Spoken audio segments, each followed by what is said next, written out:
সমীশের আজকের ক্লাসে সবাইকে স্বাগতম।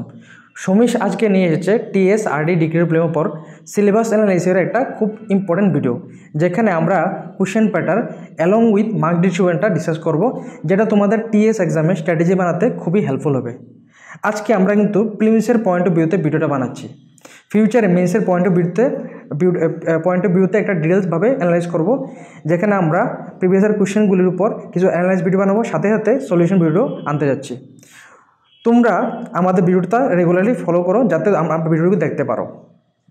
শুরু করার আগে বলতে চাই যে সমীশ কিন্তু টিএসআরডি ডিগ্রি ডিপ্লোমা দুইটারই অনলাইন অফলাইন ক্লাস করায়, নোটস প্রোভাইড করে, টেস্ট সিরিজ প্রোভাইড করে। আমাদের খুব শীঘ্রই নতুন একটা ব্যাচ শুরু হতে যাচ্ছে। পাশাপাশি আমরা কিন্তু প্রিলিমসের জন্য প্র্যাকটিস সেটও অ্যাভেলেবেল হচ্ছে, যেটা টিএস স্ট্যান্ডার্ডে কোশ্চেন প্র্যাকটিসগুলি সেট করা।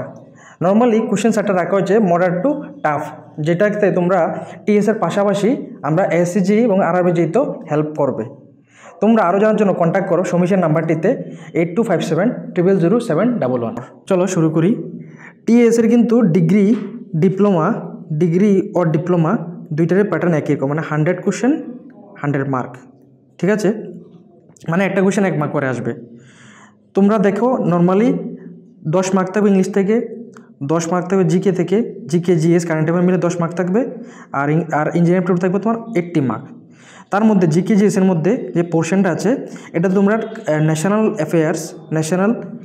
কারেন্ট অ্যাফেয়ার জিকে, নর্থ ইস্টের কারেন্ট অ্যাফেয়ার জিকে এবং ত্রিপুরা কারেন্ট অ্যাফেয়ার জিকে, তিনোটাই খুব ইম্পর্ট্যান্ট। বাংলা দেখতে গেলে দেখবে কি আগে যে কোশ্চেনগুলো আসতো নর্মালি, এটাতে নিউমেরিক্যালের ওয়েটেজ ততটা ছিল না। রিসেন্ট যে হলো এক্সামটা টিএসের মধ্যে, তার মধ্যে 27 মার্ক দেখবে তোমার আসে নিউমেরিক্যাল থেকে, আসে ডিগ্রিতে। ঠিক আছে, আর 17 এসেছে ডিপ্লোমা থেকে। তাহলে বুঝতে পারছো ওয়েটেজটা কত, মোটামুটি 25% মতো ওয়েটেজ 20টা কোশ্চেন আসলে। তাহলে নর্মালি প্র্যাকটিস করতে হবে নিউমেরিক্যাল খুব ভালোভাবে, এবং প্র্যাকটিস সেটটা তোমরা এই জন্য ফলো করতে পারো। রিসেন্টলি তুমি ইউপিসি দেখো বা সেন্ট্রাল স্টেট যে কোনো এক্সাম দেখো, এটাতে নিউমেরিক্যালটার ওয়েটেজ বাড়ছে, যার কারণে আমরা টিপিএসসি এটা ফলো করছে, এবং তার জন্য তোমরা ফিউচারে আশা করতে 20টা কোশ্চেন নিউমেরিক্যালতে আসবেই। চলো আমরা সিলেবাসটা একটু ব্রিফ ওভারভিউ করি। প্রথম যেটা সাবজেক্ট ইম্পর্টেন্ট খুব বেশি, পেপার 1 থাকে তোমার বিল্ডিং মেটেরিয়াল, যেটাতে থিওরি ওয়েটেজ খুব বেশি। কিন্তু লাস্ট টাইম আমরা একটা নিউমেরিক্যাল কোশ্চেন ছিল আমাদের ডিগ্রি পেপারের মধ্যে, এটার মধ্যে সিমেন্ট, কংক্রিট আর এগুলি খুব ইম্পর্টেন্ট টপিক। অনলাইনের টাইপের কোশ্চেন অনেক বেশি আসে এবং ইজি থাকে অনেকটা।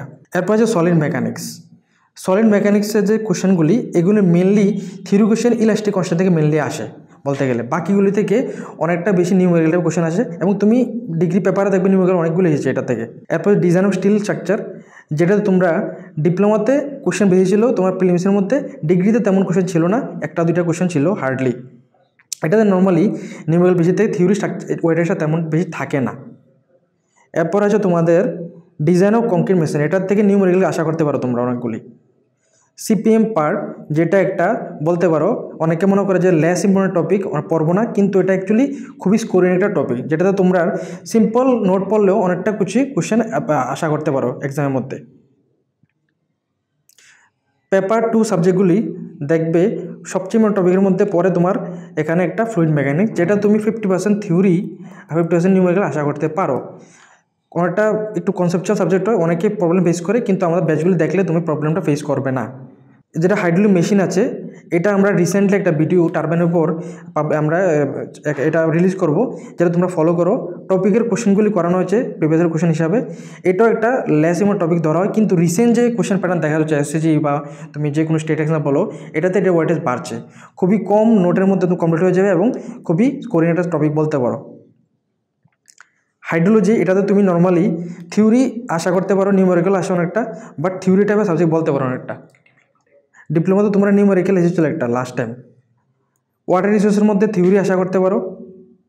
আর এটা আছে তোমাদের এনভায়রনমেন্ট, এটা বলো তোমার অনেকটা বড় সাবজেক্ট, অনেকটা টাইম লাগবে। Water supply engineering, waste water engineering আর সলিড ওয়েস্ট ম্যানেজমেন্ট, 3টা আছে, অনেকটা টপিক। 50%-এর উপর তুমি থিওরি আশা করতে পারো, 60-70% থিওরি আশা করতে পারো, আর 20-30% তুমি বলতে পারো এটাতে তোমার নিউমেরিক্যাল থাকে, এবং মোটামুটি থিওরি ব্যাপারটাই বেশি আসে এটাতে। সয়েল মেকানিক্স খুবই কনসেপচুয়াল টপিক, খুবই কনসেপ্ট সাবজেক্ট, অনেকটা বড় সাবজেক্ট বলতে পারো। থিওরি 50%, নিউমেরিক্যাল 50% তুমি দেখতে পারো। ফাউন্ডেশন, এটা সয়েলের একটা টপিক, যেটা অনেকেই লেস এমবি মনে করে, কিন্তু টপিকটা বেশি বড় না, কোশ্চেন অনেকটা স্কোরিং টপিক বলতে পারো। সার্ভিং শুধু থিওরি, কিছুই নেই বলতে পারো, মেনলি থিওরি আসে, নিউমেরিক্যাল খুব লেস আসে, কিন্তু এটা একটা ইজি সাবজেক্ট, এটা অনেকেই সবাই পড়ে অ্যাকচুয়ালি সার্ভিংটা। ট্রান্সপোর্টেশন খালি থিওরি বলতে পারো, 1-2 নিউমেরিক্যাল আসে, যেটা খুবই জেনারিক টাইপের নিউমেরিক্যাল বলতে পারো। তো আজকে আমরা সিলেবাসের প্যাটার্নটা এখানে শেষ করছি। একটা জিনিস বলতে যাচ্ছি, যেখানে একটা ব্যাপার থাকে, অনেক কনফিউশন থাকে, একটা থাকে কোয়ালিফাইং মার্কস থাকে, একটাতে তোমার কি কাট অফ মার্কস। ডিফারেন্সটা কি? নর্মালি জেনারেল ক্যান্ডিডেটের জন্য তোমার কোয়ালিফাইং মার্কস থাকবে 40% মতো, আর রিজার্ভ ক্যান্ডিডেটে তোমার থাকবে 30%। Reserve candidate mini SC ST এবং ওমেন ইনক্লুডেড। কোয়ালিফাই বলতে গেলে এই মার্কসটা তুমি কোয়ালিফাই করলে তুমি কাট অফের জন্য তুমি এলিজিবল হবে, কাট অফটা তুমি, কিন্তু তুমি কোয়ালিফাই মার্কস ক্লিয়ার করলে এক্সাম সিলেক্টেড এমন কিছু না, কিন্তু তোমার কোয়ালিফাই মার্কসটা ক্লিয়ার করলে তুমি বুঝতে পারো তুমি কাট অফটাতে তোমার এফোর্ট কোয়ালিফাই করতে হবে, ওই কাট অফটা ক্লিয়ার করতে হবে, তারপর তুমি সিলেক্টেড। তাহলে প্রবলেমটা দূর হয়ে গেল। যারা যারা নতুন আছো আমাদের ইউটিউব চ্যানেলে, প্লিজ সাবস্ক্রাইব করো। যারা ফেসবুকে আছে তারা শেয়ার করো, লাইক করো, এবং কমেন্ট সেকশানে কমেন্ট করো কোন কোন টপিকেও ভিডিও বানাবো। আজকে ক্লাসটা এখানে শেষ করছি। Thank you.